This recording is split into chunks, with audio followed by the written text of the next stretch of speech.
Den här videon vänder sig till er som vill kunna resa yttertälta endast och utan footprint. Och min lösning är dessutom mycket lättare. Den väger endast 19 gram jämfört mot 170 gram. Så totalvikten hamnar på 586 gram. Tycker du det lät intressant så prenumerera och gilla gärna. Det betyder otroligt mycket för min kanal. Då kör vi. Slå upp tält utan footprint. Och till det då behövs en petflaska, en pressstång, pressringar, sådana som man har till pressändningar, en hålkörnare, en sax, tältlina, en hammare, 3 avsågade spikar och en tändare. Och då börjar vi skära ut en bit plast ur petflaskan. Det är ju både lätt och väldigt starkt faktiskt. Och det ska vi göra stånginfästningar med. Så klipper upp 3 remsor, lagom breda. Och rundar till den lite så det blir lite fina kanter. Senare i videon kommer det test på systemet så man ser att det verkligen står pall. Sen är det dags att ta fram hålpunchen då. Jag har 2 stycken hål i varje stånginfästningsplatta.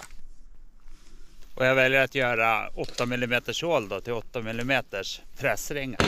Dimensionen är perfekt till Big Anglers fältstänger. Och det finns att köpa billigt på Biltema. Så när man är klar med de 3 då är det dags att pressa dit ringarna då. Det är ju såna här ringar som man har i pressändningar. Och det ger ju både mycket högre styrka och väger dessutom väldigt lite. Öljetterna är aluminium, 2-delade. I med en från varje sida bara och så tryck med pressstången. Sen är det klart. Så det går åt 6 stycken öljetter, en i varje hål. Och för att få ännu högre hållbarhet är det bra att bränna på med tändaren runt om lite. För att smälta bort små brottsanvisningar och kanter. Så det inte ska kunna spricka upp sen när det väl används. En av stånghållarna sprayar svart. Ni får se senare i videon varför. Man kan ju också skära ut med en grön petflaska. När jag ska mäta ut systemet så tar jag hjälp av innertältet så jag spänner ut det. Jag spikar sedan i de 3 avklippta spikarna för att få ut måttna. Och att de är avklippta det gör ju att jag bara kan lyfta upp innertältet sen. Och på med mina stånghållare. Sen den med innertältet och dit med stånghållarna. Och den jag har lackat svart sätter jag där det löper ner bara en tältstång. Så då blir det väldigt lätt att veta hur systemet ska vända sen. Jag kör med pålsteka på de stånghållarna som inte är svarta. De är ju lätta att efterjustera. Så jag knyter fast tältlinan i varje platta nu då. Så det bildas en triangel. Så där dit med den igen. Och så vidare till nästa platta bara. Och jag likadant där. Och så till pålsteksramsan. Det går omkring en prinsessa runt en sjö. Ett sjödjur kommer upp. Ta prinsessan och dyker ner med henne i sjön då. Vips så är det en pålstek. Vid den här stånginfästningen så lägger jag bara linan runt så länge. Då det räcker bra med justerbara knutar vid de andra 2 stånginfästningarna. Eftersom jag inte behöver justera här uppe så gör jag bara en vanlig lärkfot över den. Och så låser den med en knut. Här var det ju jätteslappt. Så nu är det dags att justera pålstekarna och tajta upp systemet lite. Så jag har byggt av 2 linor, 4 pålstekar, en lärkfot och så en vanlig knut ovan den då. Och när allting är uppspänt och bra då går vi till nästa steg. Det är ugglor för markpinnarna, en för varje stånghållare. Och linorna kommer från mitt tält som blåste sönder i en snöstorm inne i Sarek. Jag länkar i slutet av videon för er som är nyfikna. Och ner med alla markpinnarna.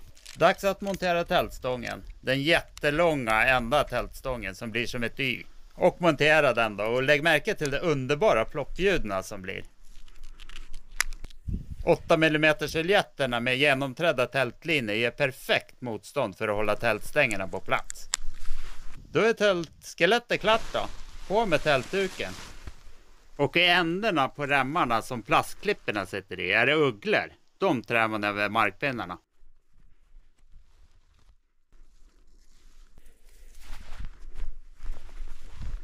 När alla 3 remmar är på plats är det dags att kliva in under duken och göra jobbet där. Jag börjar med att vrida upp tältstången som håller upp tältsidorna. Trycker in den i dess fickor. Sen ut igen med dragkedjan och spänner ut absidorna. Så där ja, nu börjar det likna ett tält. Och tycker man att det behövs så kan man ju sätta ut stormlinor också. och spänna ut och i med resterande markpinnar så tältet blir riktigt stort och rymligt. En stor fördel med att enbart resa yttertält är ju just det att det blir väldigt mycket större inuti. Ytterduken sätts fast i tältstängerna med de 3 kardborrebanden. Så där, med hjälp av lite tältlina och lite andra prylar så kan man alltså få upp hela yttertältet utan innertält. Det är ju riktigt suveränt. Det blir mycket större när man inte har innertältet. Du får ju kondens här på insidan. Så man får jakta sovsäck och grejer. Men annars är det riktigt skönt och du spar ju en hel del vikten. Ett tält som redan väger under kilo hamnar väl snart under halvkilot. Det här väger ju så gott som ingenting. Och det blir väldigt nära naturen. Och det är ju samma om man är lite orolig för det här med regn och så. Och det regnar mycket när man ska pitcha. Då kan man göra mitt förra sätt som jag tycker funkar väldigt bra. Men det här går ju också. Sätta upp yttertältet först. Och så hänger man dit innertältet efter då. I skydd man tar in innertältet och packningen här så det regnar inte på det. Så vi provar väl. Och hänga upp innertältet. Se om det funkar bra. Jag börjar med att montera innertältet ihop med yttertältet i de 3 plastklipsen. Och nu upp med innertältet i sina plastkrokar. Och det är ju ett gäng men det går ju snabbt. Innertältets ugglor som ska monteras i markpinnar skickar jag ut. Så tar jag emot dem på andra sidan bara. Och så trär jag över dem över befintlig markpinne. Så dyker jag in på andra sidan, monterar resterande plastkrokar. Och ut med den andra linan som ska fästas i markpinne. Och så knallar jag ut tältet och så häktar på den på befintlig pinne bara. Så det går väldigt smidigt. Nu är det klart och både innertält och yttertält är på plats. Väldigt smidigt. Går riktigt snabbt faktiskt.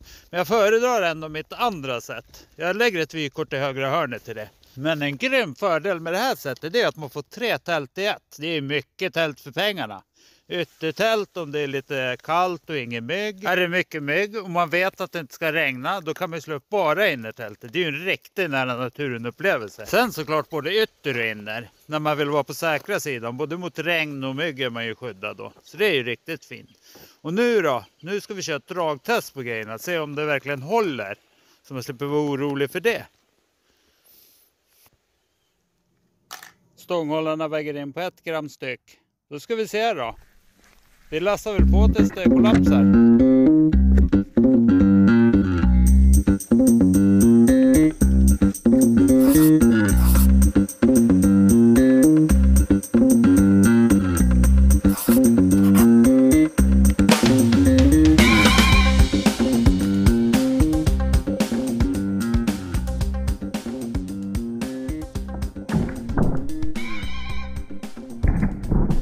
...23 kilo, så det är ju verkligen ingen fara. Och det var allt för den här gången. Och tack och hej då så länge.